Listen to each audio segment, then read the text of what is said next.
Hello students, good morning to all of you. Last time आपण work done due to surface टेन्शनच्या different application concept बघत होतो. आता आणखी एक ऍप्लिकेशन बघा. When a large drop falls through a vertical height h meter, okay, h meter, and breaks into 1 million identical droplets, then in this case work done by the surface tension is. बघा, आता एक drop certain height वरून खाली पडला आणि त्याचे काय झालेले आहेत, मिलियन ड्रॉपलेट तयार झालेले आहेत. तर वर्क डन या प्रोसेसमध्ये work done by surface tension किती होणार आहे? तर इथं work done by surface tension is equal to काय येणार आहे, mgh येणार आहे. ओके, कारण एखादी बॉडी एच हाईट मधून ज्यावेळी खाली येते त्यावेळी तिथं वर्क डन बाय ग्रॅव्हिटी किती होणार आहे, mgh होणार आहे.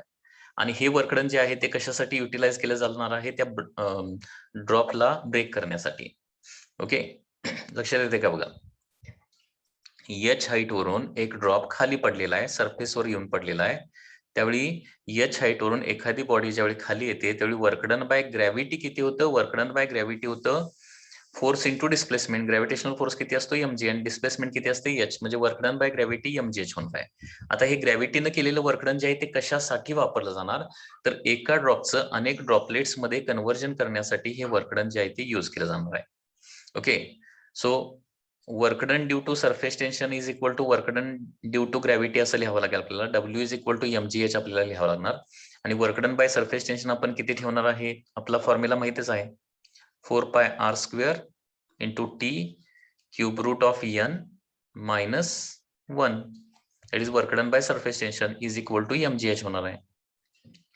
आणि याच्यामध्ये काय करू शकताय, मग याच्यामध्ये क्वेश्चन काय विचारला जाऊ शकतो, एच हाईट वरून पडला तर किती ड्रॉपलेट्स तयार होतील, किंवा किती ड्रॉपलेट तयार झालेले असतील तर किती हाईट वरून पडलेला असेल.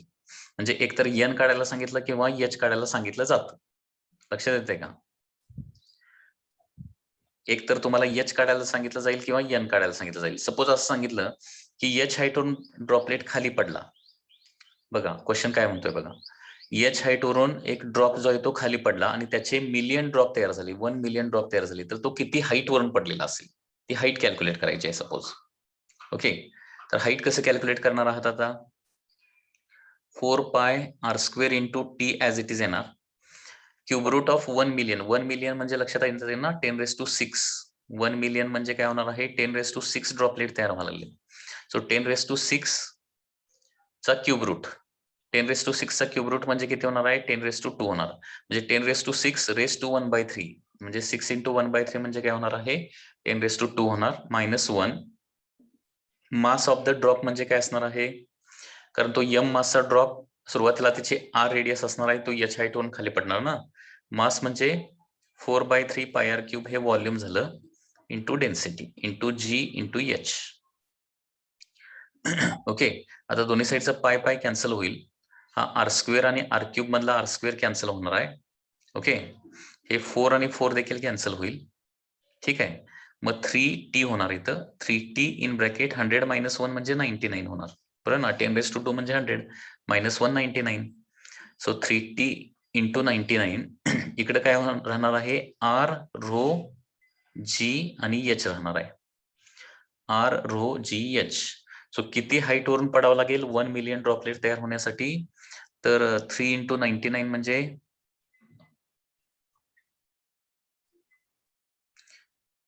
297t. Okay, 297t divided by r row g.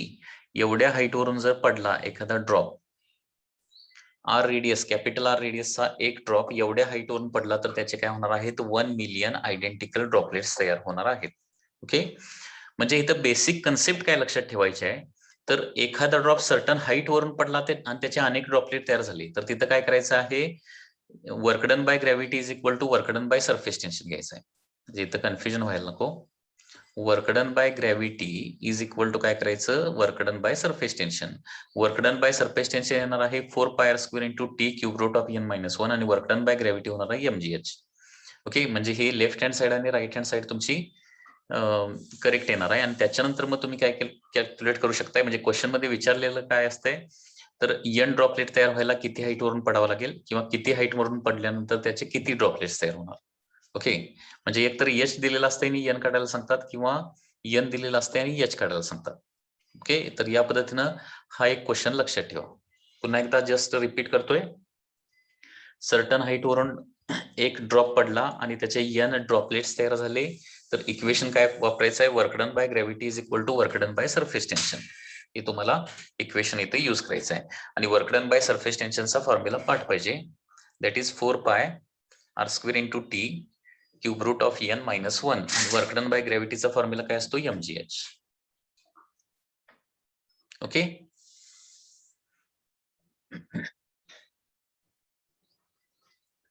त्याचबरोबर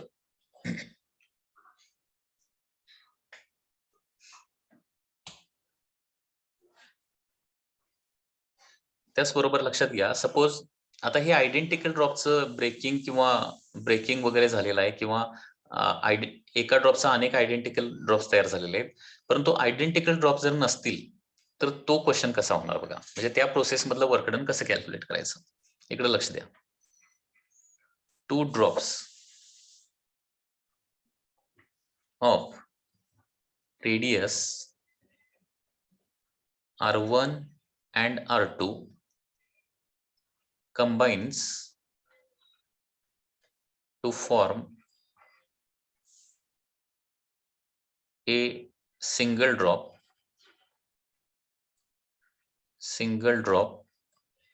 of radius capital R. Okay, तर work done during these processes.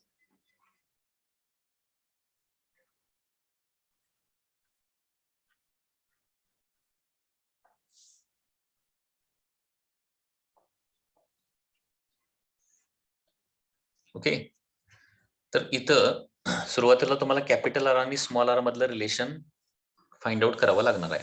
आता लक्षात घ्या, 2 ड्रॉप एकत्र येऊन ज्यावेळी एक मोठा ड्रॉप तयार होतो त्यावेळी काय होतं? व्हॉल्यूम तेवढंच राहतं. व्हॉल्यूम काय राहणार आहे? सेम राहणार आहे. Volume remains constant. सो इथं काय होणार आहे? Volume of single drop is equal to काय येणार आहे? Volume of 2 droplets. Volume of single drop म्हणजे 4/3 पाय आर क्यूब होणार आहे. व्हॉल्यूम ऑफ 2 ड्रॉपलेट म्हणजे 4/3 पाय R1 cube. Okay, small r1 cube plus 4/3 पाय स्मॉल r2 क्यूब. 4/3 पाय 4/3 पाय 4/3 पाय get cancel. So r cube is equal to r1 cube plus r2 cube येणार आहे. Okay, r1 cube is equal to r cube is equal to r1 cube plus r2 cube. म्हणजे हे relation लक्षात ठेवा. म्हणजे 2 डिफरंट रेडियसचे ड्रॉप्स असतील आणि ते एकत्र कंबाईन झाले तर जो बिग ड्रॉप तयार होणार आहे त्याची रेडियस काय असणार आहे? तर हे r क्यूबचं रिलेशन लक्षात ठेवावं लागेल. ओके, 2 ड्रॉपचा एक ड्रॉप तयार झाला तर r cube is equal to r1 cube plus r2 cube येतं. हा फॉर्म्युला पाठ पाहिजे. आणि याच्यानंतर मग वर्कडन काढायचं असेल तर work done is equal to surface tension into final area minus काय असणार आहे? Initial area. That is the work done by surface tension. So work done surface tension final area म्हणजे 4 पाय कॅपिटल R स्क्वेअर येणार minus initial area म्हणजे त्या 2 ड्रॉप्सचा एरिया म्हणजे 4 pi R1 square plus R2 square. Okay, हे calculation करावं लागेल. ठीक आहे, या पद्धतीनं ज्यावेळी 2 ड्रॉप R1 R2 चे कंबाईन होतात आणि एक सिंगल ड्रॉप तयार होतो त्यावेळी एवढं वर्क डन होणार आहे. ओके, म्हणजे हे न्यूमरिकली आपण सॉल्व्ह करू शकतो. म्हणजे R1 R2 च्या व्हॅल्यू दिलेल्या असतील तर त्याच्यावरून कॅपिटल R ची व्हॅल्यू काढू शकतो आणि कॅपिटल R ची व्हॅल्यू R1 R2 च्या व्हॅल्यू मिळाले की मग हे आपण कॅल्क्युलेशन करू शकतो. लक्षात येते? या पद्धतीने हे कॅल्क्युलेशन सगळं करावं लागणार. म्हणजे थोडक्यात हे लक्षात ठेवावं लागेल की 2 ड्रॉप जर डिफरंट रेडियसचे कंबाईन झाले तर तिसऱ्या ड्रॉपची रेडियस काय असणार आहे? r cube is equal to r1 cube plus r2 cube. किंवा 2 पेक्षा जास्त ड्रॉप देखील जरी कंबाईन होऊन एक मोठा ड्रॉप तयार झाला ओके, तरी फॉर्म्युला काय येणार आहे? r cube is equal to r1 cube plus r2 cube plus r3 cube and so on. म्हणजे 2 पेक्षा जास्त ड्रॉपलेट असतील तर rn क्यूब आणि प्रत्येकाच्या रेडियस डिफरंट असतील तर. ओके, 2 किंवा 2 पेक्षा जास्त ड्रॉपलेट असतील सगळ्यांच्या रेडियस डिफरंट असतील, ते जर कंबाईन झाले तर जो बिग ड्रॉप तयार होणार आहे त्याची रेडियस असणार आहे r³ is equal to r1³ plus r2³ plus r3³ up to rn³. या पद्धतीने कॅल्क्युलेशन करू शकता.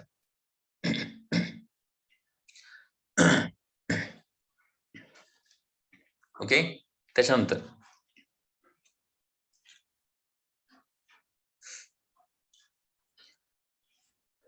याच्यामध्ये बबल्स रिलेटेड एक क्वेश्चन आहे, लक्षात घ्या.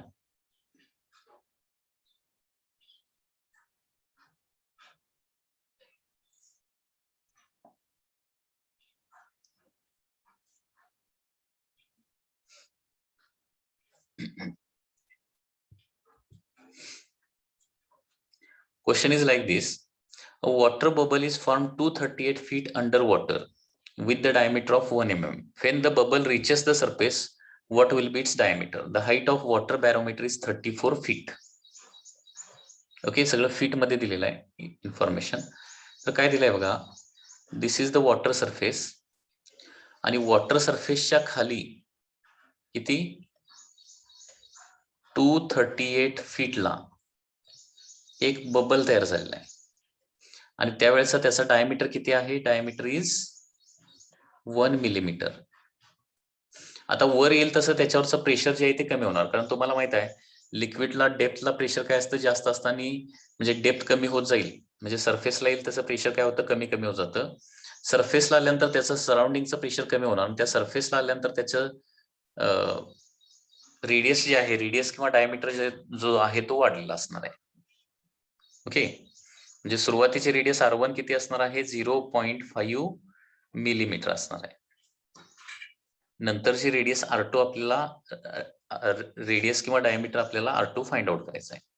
ओके, आता बबल्स रिलेटेड हा प्रॉब्लेम कसा सॉल्व्ह करायचा बघा. ओके, इकडे लक्ष द्या. आता बबल ज्यावेळी बॉटम पासून सरफेसला येणार त्यावेळी इथं त्याचं टेम्परेचर चेंज होत नाही.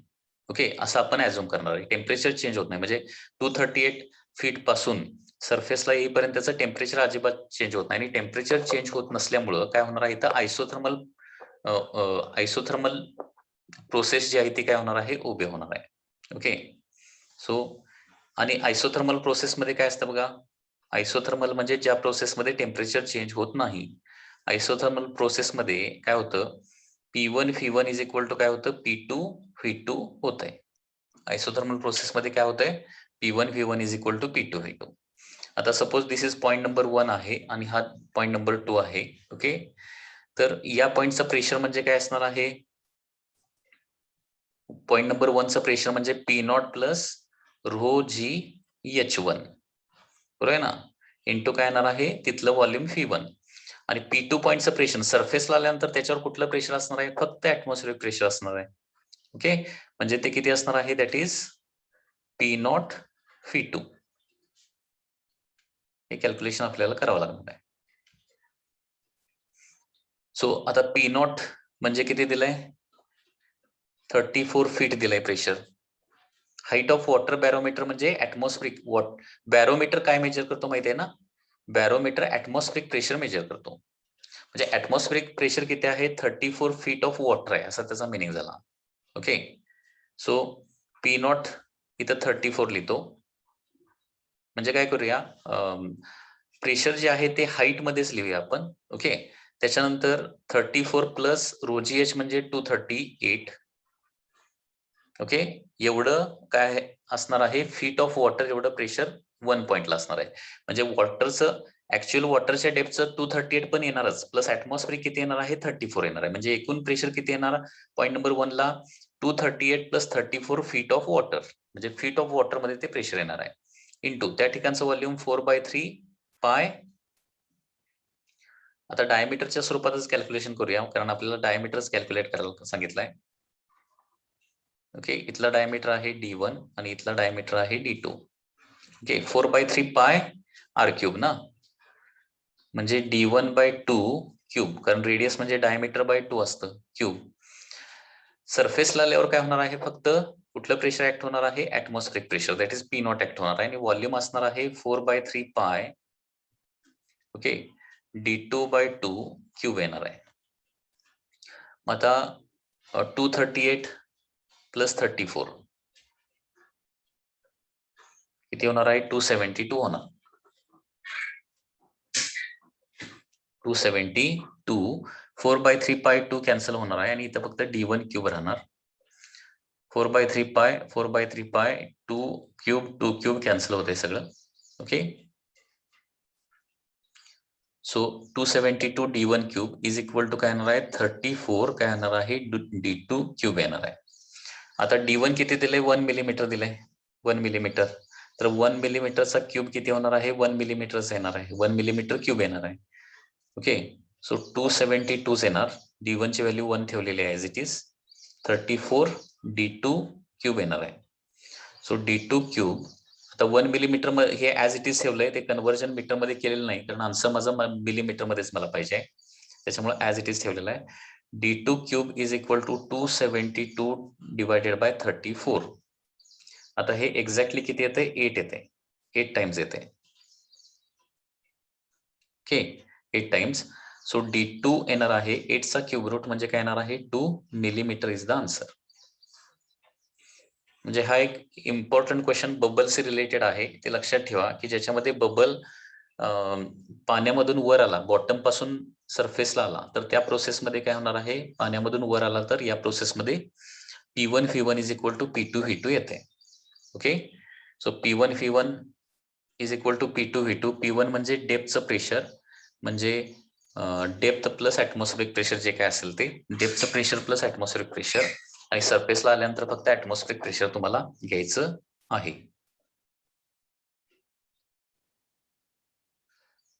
तर इथपर्यंत आपण सरफेस टेन्शनचा सगळा पार्ट व्यवस्थित स्टडी केलेला आहे, ऍप्लिकेशन स्टडी केलेले आहे surface टेन्शनशी related.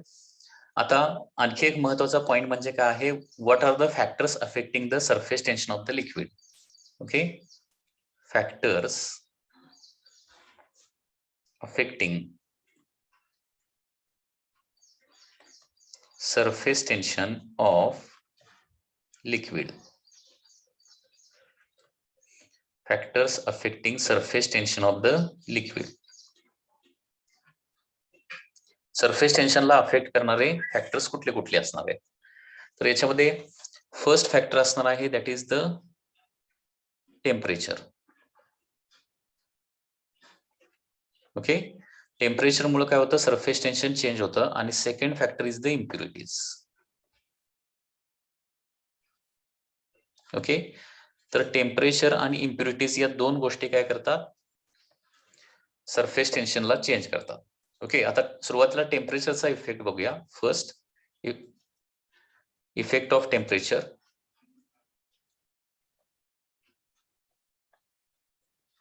Effect of temperature, तर लक्षात घ्या, as temperature rises, temperature rise झालं की काय होतं? Then surface tension decreases. Temperature वाढलं की सरफेस टेन्शन कमी कमी होत जातं. म्हणजे जसं जसं टेम्परेचर वाढत जाईल तसं तसं काय होणार आहे? सरफेस टेन्शन कमी कमी कमी होत जाणार आहे. ओके, आणि असं एक टेम्परेचर असतं की ज्या टेम्परेचरला सरफेस टेन्शन पूर्णपणे 0 होतं. बरोबर आहे ना?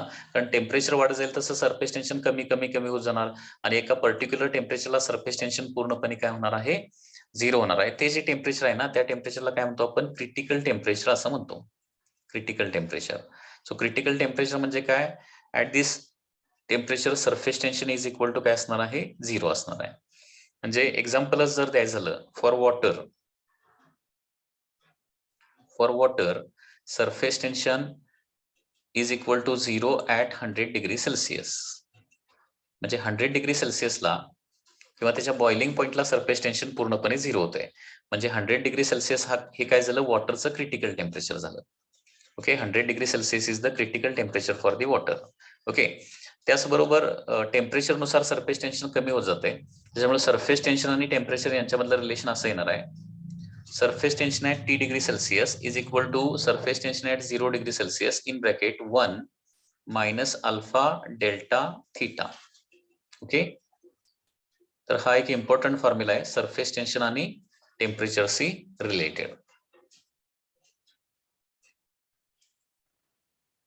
Okay, so effect of temperature लक्षात आलं का बघा, पुन्हा एकदा रिपीट करतोय. As temperature increases surface tension decreases, first thing. त्याच्यानंतर at a particular temperature surface tension become 0, that temperature is called as critical temperature. वॉटरसाठी क्रिटिकल टेम्परेचर असतं 100 डिग्री सेल्सिअस किंवा त्याचा बॉइलिंग पॉईंट. बॉइलिंग पॉईंटला वॉटरचं सरफेस टेन्शन काय होतं, पूर्णपणे 0 होत आहे. त्याचबरोबर सरफेस टेन्शन आणि टेम्परेचर यांच्यामधलं रिलेशन काय आहे, surface tension T is equal to T0 in bracket 1 minus alpha delta theta. Okay, T म्हणजे हायर टेम्परेचरला असणारा सरफेस टेन्शन. ओके, T0 म्हणजे काय, surface tension at 0 degree Celsius. 0 degree सेल्सिअसच्या वॉटरला असणारा सरफेस टेन्शन. ओके, त्याच्यानंतर अल्फा म्हणजे याला काय म्हटलं जातं, temperature coefficient of surface tension म्हटलं जातं. Temperature coefficient of surface tension असं म्हटलं जातं अल्फा. आणि डेल्टा थिटा म्हणजे काय असणार आहे, that is change in temperature. Change in temperature. Okay, तर या पद्धतीने हे कॅल्क्युलेशन येणार आहे. आणि त्याच्यामुळं सरफेस टेन्शन आणि टेम्परेचर यांच्यामधला जो ग्राफ येणार आहे, तो ग्राफ कसा येणार बघा. म्हणजे जसं टेम्परेचर वाढत जाईल तसं सरफेस टेन्शन काय होणार आहे, ग्रॅज्युअली कमी कमी होत जाणार आहे. And therefore graph between surface tension and temperature will be like this.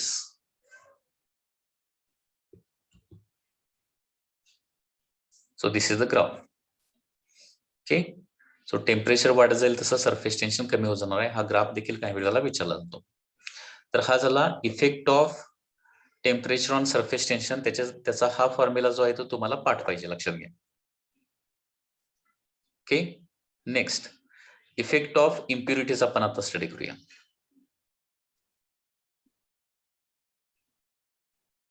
Effect of impurities on surface tension.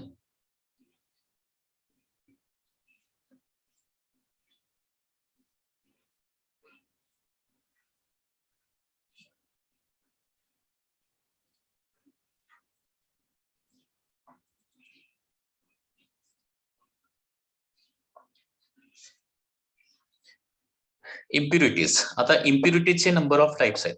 इम्प्युरिटीचे कुठले कुठले टाइप आहेत, फर्स्ट आहे that is highly soluble. Highly soluble impurities. Second is highly soluble impurities. त्याच्यानंतर second is sparingly soluble impurities. And third is insoluble.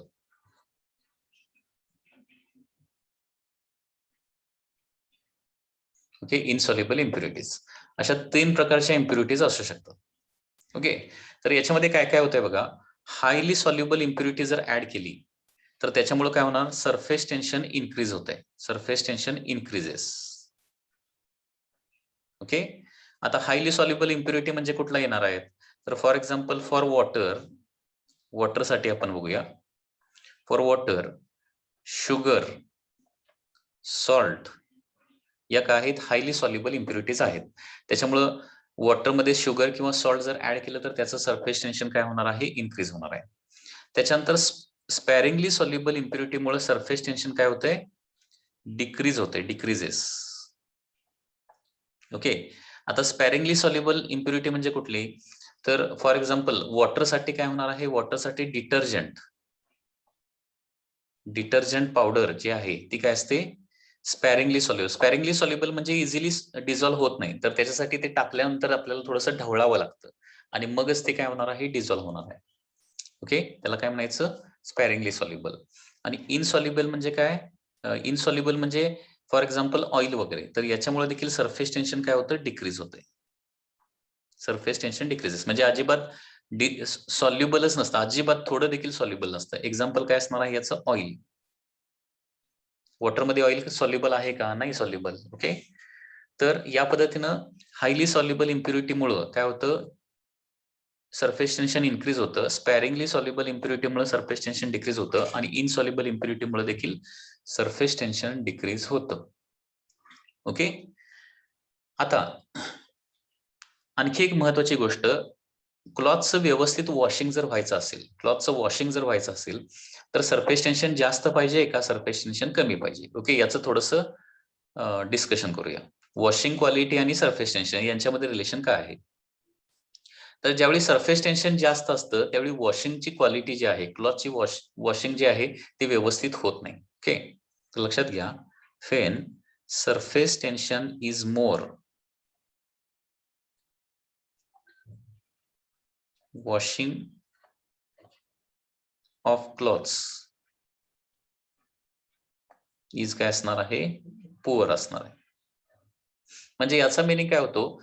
वॉटरच्या साहाय्याने आपल्याला clothes wash करायचे आहेत आणि चांगल्या प्रकारे वॉश करायचे असेल तर सरफेस टेन्शन काय करावं लागतं? आपल्याला डिक्रीज करावं लागतं. आणि म्हणून लक्षात घ्या, वॉशिंगची क्वालिटी चांगली यायची असेल तर एक पर्याय म्हणजे काय? टेम्परेचर वॉटरचं वाढवायचं. कारण टेम्परेचर वाढवल्यावर सरफेस टेन्शन काय होते? कमी होते. ओके, आणि सरफेस टेन्शन कमी झालं की काय होतं? वॉशिंग क्वालिटी वाढते. म्हणजे वॉशिंगची क्वालिटी वाढवायची असेल तर एक म्हणजे थोडंसं हायर टेम्परेचरचं वॉटर वापरायचं. दुसरी गोष्ट म्हणजे काय करायचं? वॉशिंगची क्वालिटी परत वाढवायची असेल तर त्याच्यामध्ये काय करावं लागेल? डिटर्जंट ऍड करावं लागेल. कारण डिटर्जंट ऍड केल्यानंतर काय होणार आहे? सरफेस टेन्शन कमी होतं आणि सरफेस टेन्शन कमी झालं की काय होतं? वॉशिंगची क्वालिटी सुधारते. ओके, क्वालिटी इन्क्रीज होते. आता याच्यामध्ये आणखी एक महत्वाची गोष्ट अशी आहे की जर म्हणजे सरफेस टेन्शन कमी झाल्यावर वॉशिंग का चांगलं येतं? सरफेस टेन्शन कमी झाल्यावर वॉशिंग चांगलं का होतं? कारण लक्षात घ्या, surface tension is related to काय आहे? कोहेजन. सरफेस टेन्शन कशाशी रिलेटेड आहे? Related to cohesion. Okay, surface tension is related to cohesion. And washing कशाशी रिलेटेड आहे? Washing is related to adhesion. Related to adhesion. Okay, cohesion म्हणजे काय? दोन water मॉलिक्युलच्या मध्ये असणारं अट्रॅक्शन. ओके, कोहेजन म्हणजे काय? अट्रॅक्शन बिटवीन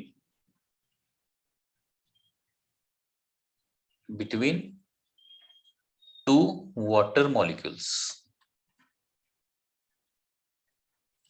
ओके, आणि ऍडेजन म्हणजे काय? Attraction between. म्हणजे इथं अट्रॅक्शन म्हणजे काय घेणार? ऍडेजन म्हणजे काय घेणार? Attraction between water molecule and dirt molecule. कारण वॉटरचा मॉलिक्यूल आणि डर्टचा मॉलिक्यूल डिफरंट असणार आहे. ओके, डिफरंट सबस्टन्सेस मधलं अट्रॅक्शन त्याला काय म्हणतो आपण? ऍडेजन. मग आता वॉशिंग क्वालिटी चांगली येण्यासाठी वॉटर मॉलिक्यूल डर्ट मॉलिक्यूलला चांगल्या प्रकारे चिकटले पाहिजेत आणि त्याच्यासाठी वॉशिंग चांगलं होण्यासाठी कोहेजन जास्त पाहिजे का ऍडेजन जास्त पाहिजे? लक्षात घ्या, कारण वॉटर मॉलिक्यूल डर्ट मॉलिक्यूलला जर चिकटले तरच ते काय करणार आहेत? डर्ट मॉलिक्यूलला काय घेऊन बाहेर पडणार आहेत? Water molecule. Okay, so water molecule dirt मॉलिक्यूलला चिकटतात आणि ज्यावेळी क्लॉथ मधून वॉटर बाहेर काढतो त्यावेळी ते डर्ट मॉलिक्यूल देखील त्याच्याबरोबर बाहेर येतात. म्हणजे वॉशिंग क्वालिटी चांगली होण्यासाठी काय पाहिजे? आपल्याला ऍडेसिव्ह फोर्स चांगला असला पाहिजे, ऍडेजन चांगला असला पाहिजे. कुणामधलं? वॉटर आणि डर्ट मॉलिक्यूल मधलं. आणि ऍडेजन कधी वाढते माहितीये का? ज्यावेळी कोहेजन कमी होईल त्यावेळी. म्हणजे वॉटर वॉटर मॉलिक्यूल मधलं काय झालं? अट्रॅक्शन कमी झालं.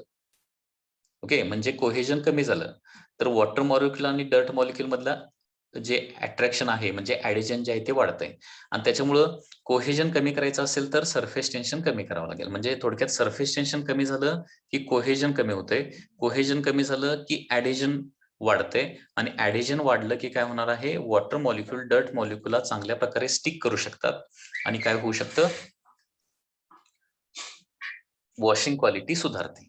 लक्षात आलं? आणि त्याच्यामुळं सरफेस टेन्शन आणि वॉशिंग ऑफ द क्लॉथ्स याच्यामध्ये रिलेशन कसं आहे? सरफेस टेन्शन मोर असेल तर washing of cloth is poor असणार आणि म्हणून लक्षात घ्या, सी वॉटरमध्ये कपडे धुण्याचा जर प्रयत्न केला तुम्ही, सी वॉटर, सॉल्टी वॉटरमध्ये, तर कपडे व्यवस्थित धुवून निघत नाही, त्याची डट अजिबात निघत नाही.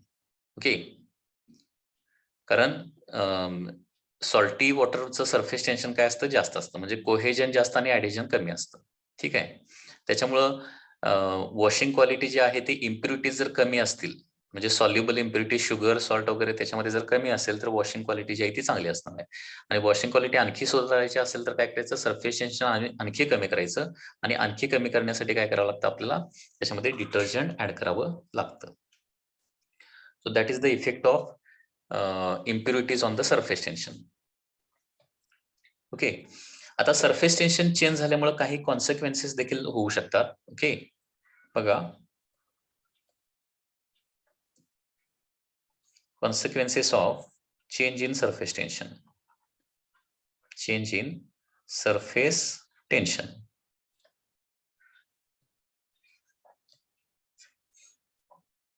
Consequences of change in surface tension. Okay, surface tension change झाल्यामुळे काही परिणाम, काही घटना घडणार आहेत आणि त्या कुठल्या बघा. When a camphor boat is placed on water, due to camphor, surface tension of water decreases and boat moves from a place of lower surface tension to the higher surface tension. Okay, म्हणजे याचं description कसं येणार बघा.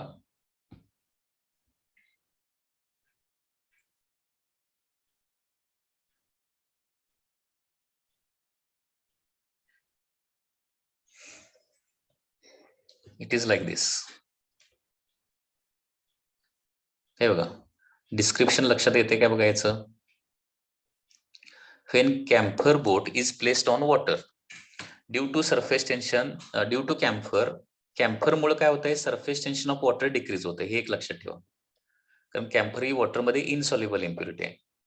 Decreases and boat moves from a place of lower surface tension to higher surface tension. Suppose अशा प्रकारे एक बोट आहे, like दिस, वॉटरवर ठेवलेली आहे आणि इथं आपण बरोबर पाठीमागं कॅम्फर ठेवला. दिस इज द कॅम्फर. आता कॅम्फरमुळे इथल्या वॉटरचं सरफेस टेन्शन काय होणार आहे, कमी होणार. सरफेस टेन्शन लेस. आणि इकडे तर कॅम्फर नाहीये, त्याच्यामुळे इथं सरफेस टेन्शन काय होणार, ऍज इट इज असणार आहे, म्हणजे मोर असणार आहे. आता force due to surface tension या साईडला इकडे ओढत असणार आहे आणि force due to surface tension या साईडला इकडे ओढत असणार आहे. आता force due to surface tension म्हणजे surface tension into length of contact. आता इकडे जेवढी लेंथ ऑफ कॉन्टॅक्ट येणार आहे तेवढीच लेंथ ऑफ कॉन्टॅक्ट इकडे पण येणार आहे. ओके, ती काय वेगळी येणार नाहीये. परंतु सरफेस टेन्शन राईट हँड साईडला कमी आणि लेफ्ट हँड साईडला सरफेस टेन्शन जास्त आहे आणि त्याच्यामुळे काय होणार, एक बोट आपण तयार केली आणि त्याच्या पाठीमागच्या साईडला वॉटरच्या कॉन्टॅक्ट मध्ये येईल अशा प्रकारे जर कॅम्फर ठेवला, कापूर ठेवला, तर ती बोट ऑटोमॅटिकली काय होते, फॉरवर्ड डायरेक्शननं मूव्ह करायला चालू करते. Okay, this happens due to the decrease in surface tension. Okay, second,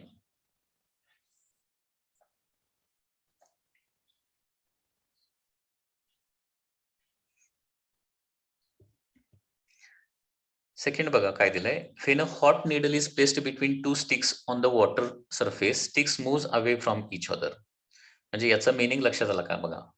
या दोन सपोज वुडन स्टिक आहेत, वॉटरवर फ्लोट व्हायला लागलेत, वॉटरवर फ्लोट व्हायला लागलेत आणि मध्ये काय केली, एक हॉट निडल आपण किंवा हॉट ऑब्जेक्ट, निडल म्हणण्यापेक्षा एखादा हॉट ऑब्जेक्ट मध्ये, या दोन स्टिक्सच्या मध्ये जर हॉट ऑब्जेक्ट पाण्यामध्ये टाकला, पाण्यामध्ये सोडला, तर या दोन्ही स्टिक्स ज्या आहेत त्या काय होतात, एकमेकापासून दूर जायला चालू होतात, इकडं आणि इकडे जातात. हे कशामुळे होतं, कारण लक्षात घ्या, इथं हॉट ऑब्जेक्ट टाकल्यानंतर इथलं सरफेस टेन्शन काय होणार आहे, कमी होणार.